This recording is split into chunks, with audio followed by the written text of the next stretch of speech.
Next, let's look at a very important tag called div, standing for division. Now, the unusual thing about the div tag is that it's treated by browsers in exactly the same way as the p tag. Well, if it's treated exactly the same way as the p tag, then why have two tags? And the answer is the underlying meaning, the semantics. When someone looks at your page and they see a p, they think, oh, this is going to be laid out as a paragraph. But sometimes you just want to group some things together, maybe to search for them in JavaScript, maybe to then slide them over to the right side of the page with CSS. And it's not really a paragraph. It's just kind of an invisible grouping element. So even though anything you could do with a div, you could also do with a p, if it's visually laid out in the page as a paragraph, you ought to use p. If you just want to group some things together so that you can manipulate them with either JavaScript or CSS, use div. So it's a container for enclosing other elements, and since div is a block level element, it can include other block level elements as well as inline elements.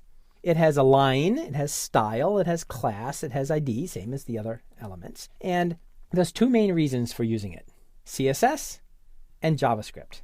And in both cases, you can manipulate the div as a whole, and everything inside of it will get the same behavior or the same manipulation. Now, there's a similar tag that we'll see and use quite a bit later called span, which is also used as kind of a placeholder for grouping things that you can manipulate with either CSS or with JavaScript. The difference between the two is that div is a block level element. Block level elements typically have a blank line above and below, and block level elements are allowed to contain other block level elements. Whereas since span is an inline element, it's prohibited from containing block level elements, and the span flows into an existing paragraph. It's not kind of a standalone with a blank line above and below it. This is very important later when we get to Ajax. We're going to create some HTML and JavaScript based on data we got from the server and insert it into the page. We need to make sure that the insertion we do is legal. So if we're going to be inserting block level elements, the empty element that we inserted into ought to be a div.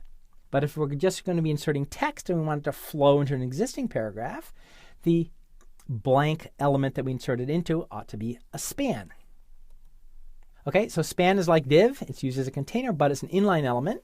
It can't contain block level elements, and it flows into the existing paragraph. And also there is a tag called center. Now, in the old days, people often wrapped center around a whole group of things to align it. But the fact is, you can use a div for the same purpose, and you can either say align equals center, or div class equals blah, where blah is a name from your CSS file, and that gives the alignment.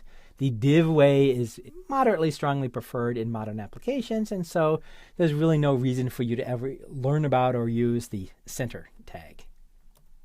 Okay, here's an example to illustrate the difference between div and span. I have a div start tag and a corresponding div end tag. In between, I have a whole lot of things, including other block level elements. And I've also styled my div in a way that'll make it visually apparent when you look at the page. And then I have a span start tag and a corresponding span end tag.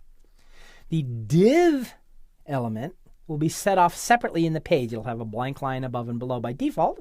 You can change that with CSS, but that's the default behavior. Whereas the span element will flow into the existing paragraph. It won't have a blank line above and below it. It'll be mixed into whatever paragraph or element it was inside already.